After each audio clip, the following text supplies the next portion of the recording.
Harmony of Young and Old의 첫 글자들을 하니까 HYO 효라고 부른다 이렇게 했습니다.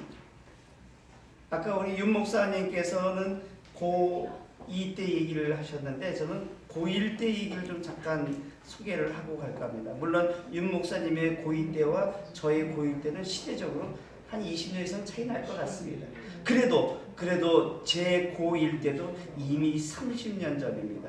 30년 전에 그 선생님 성함도 안 잊어먹습니다. 윤리 선생님이셨는데 이달수 선생님 윤리 시간이었습니다. 제가 질문을 했습니다.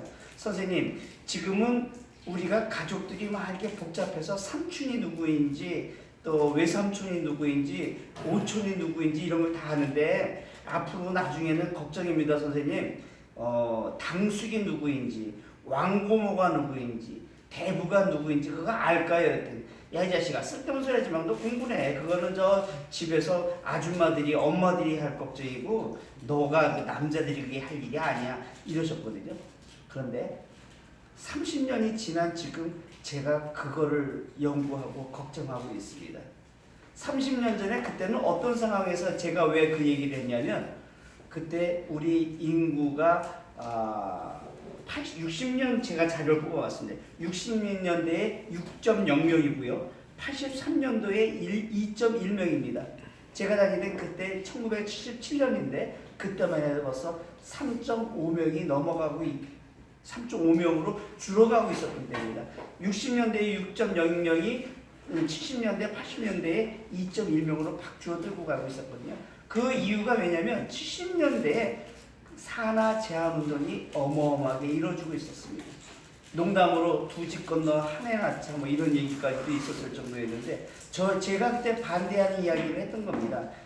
반대하는 이야기 때문에 윤리 선생님한테 선생님 지금 국가에서 하는 것이 산하 제한 운동이 잘못되고 있는 거 아닙니까? 그 산하 제한 운동 하다 보면 나중에 삼촌이라는 단어도 없을 거예요. 그냥 나 하나만 남는 그러한 일들이 나올 텐데 그거 큰일 아닙니까? 이렇게 질문했더니 선생님이 하신 말씀이 쓸데없는 소리 하지 말고 너 공부해라 하셨던 거였거든요. 근데 이거 윤리 선생님이 저만 못하셨던 것 같아요. 지금 보니까 30년이 아니라 불과 20년이 지난 지금 어떻게 됐습니까? 2002년도에 1.17명이 됐습니다. 제가 윤리 시간에 걱정했었을 그때 당시에 프랑스의 2.08명이었거든요. 1.7명이었습니다. 그게 프랑스가 이제 복구가 돼가고요. 2.08명으로 확 늘어났습니다. 이제 우리가 찾아갈 것은 물론 프랑스에서 한 것을 그대로 따라갈 것은 아니지만 프랑스에서 할 것을 많이 배워야 될 것 같습니다. 효운동을 이야기하는데 지금 갑자기 왜 출산율을 얘기하냐고요? 출산율이 떨어져서 아이가 없으면 저희가 효도를 받지 못합니다. 저희는 열심히 효를 했습니다. 근데 이제 60이 되고 70이 되고 80이 되어 가면 저희를 떠받들어 줄 그럴 사람들이 없다는 겁니다. 가정에서의 문제가 아닙니다. 경제적인 문제입니다. 인구 고령화가 되는 것이 큰 문제라고도 하는데요.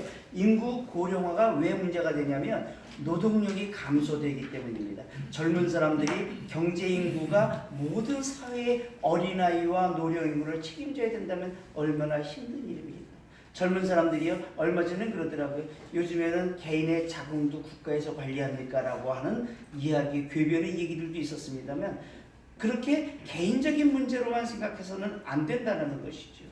바로 그것은 우리의 문제요 우리의 후대의 문제인 겁니다.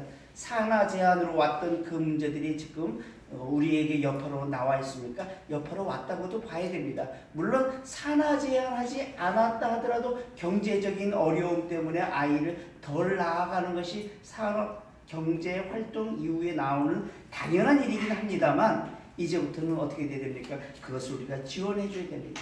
제가 근무하는 것이 성산여대학원대학교에서 효운동을 하지만 또 제가 직업이 하나 더 있습니다. 인천광역시에서 운영하고 있는 효행 장려 지원 센터가 있는데요. 그 장려 지원 센터에 센터장을 하고 있어서 제가 이제 출산 장려를 위한 운동을 해나갈 겁니다.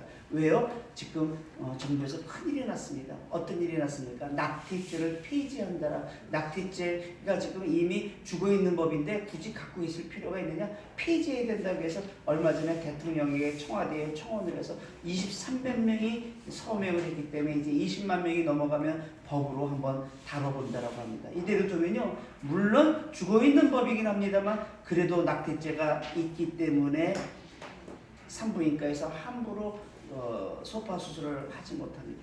그거 살려놔야 됩니다. 낙태죄가 있음으로 인하여 출산이 장려가 되는 것은 아니지만 낙태를 함부로 하지 못하게 함으로써 생명이 얼마나 중요한 것이냐라는 생명 존중의 사상들을 우리 이제 불러일으켜야 된다는 겁니다. 왜요? 아까 이제 말씀드리다가 중간에 그쳤었습니다. 인구 고령화가 왜 문제가 되느냐고요? 노동력이 감소됩니다. 뿐만 아니라 사회복지 비용이 어마어마하게 늘어나게 된다는 겁니다. 국가에 인구가 없다면, 인구가 줄어든다면 이 국가의 경제력이 이제 파탄 지경까지 갈 수도 있다는 겁니다. 우스갯소리로 아까 효도할 사람이 없어졌다라고 했는데요. 효도할 사람이 문제가 아니라 우리의 대를 이어가지 못한다는 것이죠. 우리의 대를 이어가야 된다는 것이 효도에서 가장 아주 중요한 가치 중에 하나이거든요. 바로 효도할 사람이 아니라 우리의 모든 것을 나라가 국가 기반이 흔들리지 않도록 이어갈 수 있도록 해야 된다는 것입니다. 제가 아까 소개를 받으면서 인사를 했는데요. 지금 우리 시장, 서울시장을 얘기하는 건 아닙니다. 시장, 국회의원 이러한 고명한 저명 인사들이요, 이렇게 인사를 할 때 보면 공손하게 인사를 하신다고 꾸벅 인사를 하시는데 팔을 어떻게 할 줄 모르시더라고요. 우리 이 시대에 우리를 끌어가시는 그 어른들이 인사할 줄 모르셔서 팔 그냥 밑으로 쭉 내리면은 공손하게 인사하는 줄 아시고 그냥 꾹꾹 고개만 많이 숙이시거든요. 허리만 굽히시거든요. 뭡니까? 공수라는 우리의 중요한 예절 예법이 있는데 그것은 효와 관련되어 있는 얘기죠. 이러한 것들조차 우리는 교육을 제대로 받지 못하지 않았는가라 생각합니다. 지금의 어른들이 이러할진데 우리 청년들에게 그것을 가르쳐줄 수 있는 사람들이 과연 얼마나 있겠는가 걱정을 한번 해봅니다. 우리부터 바뀌어야 되겠고요. 변해야 되겠고요. 예절부터 만들어 나가는 그러한 교육법들을 좀 인사법부터, 공수 인사법부터 일어나야 되지 않겠냐라는 말씀을 드리고 싶습니다. 그래서 이제부터 출산 장려를 하기 위하여 무엇부터 하려고 하냐면 낙태죄 폐지 반대 서명 운동이 그 척발로 시작하려고 합니다. 왜 우리의 자궁을 여러분이 국가가 관리하려고 합니까? 그렇게 생각한다면 그 생각은 다른 각도에서 한번 봐주라고 우리 젊은 여성들에게 외치고 싶습니다. 여성 혼자 이 사회를 끌어가는 건 아니지 않습니까? 어른이 있어야 됩니다. 이분들이 이제 어른이 되어갑니다. 그 이후에 어린 세대가 없다면 과연 이 사회는 누가 이어갈 겁니까? 그 사회를 이어갈 우리의 후세대를 이어나갈 수 있도록 해나가자라고 하는 의미에서 바로 낙태죄 폐지 반대 서명 운동을 하려고 하는 것이고요. 생명 존중을 해야 된다는 얘기를 하는 것이고요. 결국은 그것은 출산 장려를 해나가자라고 하는 겁니다. 아까 산하 제한이 없어도 인구가 줄어들 거라고 했는데요. 왜요? 키우기 힘들기 때문에 그렇습니다. 이제 우리가 아이들을 잘 키워나갈 수 있도록 하는 방안들을 프랑스에 가서 배우려고 하는 사람들이 많이 생깁니다. 배워야 될 거고요. 배우기 이전에 한 가지 제안을 한다면 아마도 아파트들 이제 넘쳐날 겁니다. 넘쳐나는 아파트요. 물론 경제활동과 연관이 되겠죠. 그 아파트들 젊은 세대에게 제공해주는 임대 아파트를 제공해주는 이러한 많은 국가적 정책들이 한 가지 새로 나와야 되지 않을까라는 생각을 소박한 마음으로 해봅니다. 그래서 젊은 청년들이 마음 편안하게 또 젊은 청년들이요. 저희 아이들도 마찬가지입니다. 저희도 이제 군대가 있고 직장 생활하는데 곧 결혼을 해야 되는데 이 아이들이 어떤 걱정을 하냐면 아버지가 돈이 별로 없으니까 좋은 아파트 못 사줄 거 뻔히 아니까요. 결혼을 미루는 겁니다. 내가 아파트 먼저 사야 결혼하겠다라는. 그러니까 작은 집에서 사면은 창피해서 결혼을 어떻게 하냐는 겁니다. 그래서 번듯한 집 먼저 한번 마련하는 것이 제일 큰 거고요. 두 번째, 다음 시간에 기회가 된다면 교육비 관련되는 것, 정부에서 지금 작은 푼돈도 주는 것, 국가 재정만 손상되었지 젊은 사람들의 돌로 도움되지 않습니다. 그래서 두 가지 말씀드리자면 살 수 있는 번듯한 집을 마련해 주는 것. 그거 돈 통째로 몇 억 들여서 집 줘야 되는 건 아니지 않습니까? 임대 아파트 주는 그러한 방식들 할 수 있을 것 같고요. 교육비요.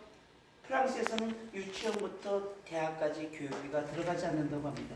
우리나라의 경우에는 모든 교육비를 국가에서 줄 수는 없겠지만 그 교육비들을 최소화시켜주는 그러한 정책적인 것들이 중요할 거라고 생각이 들면서 이러한 문제들을 풀어간다면 출산을 장려하는 것이 입으로만 할 것이 아니라 국가의 정책을 마련해서 출산 장려를 해야 되지 않겠냐는 말을 우리가 효하는 하모니하는 HYO의 첫 발을 출산 장려와 생명 존중으로 첫 발을 내드렸으면 하는 말씀을 이 자리에서 함께 나누고자 합니다. 이것으로 드리겠습니다. 감사합니다. 네.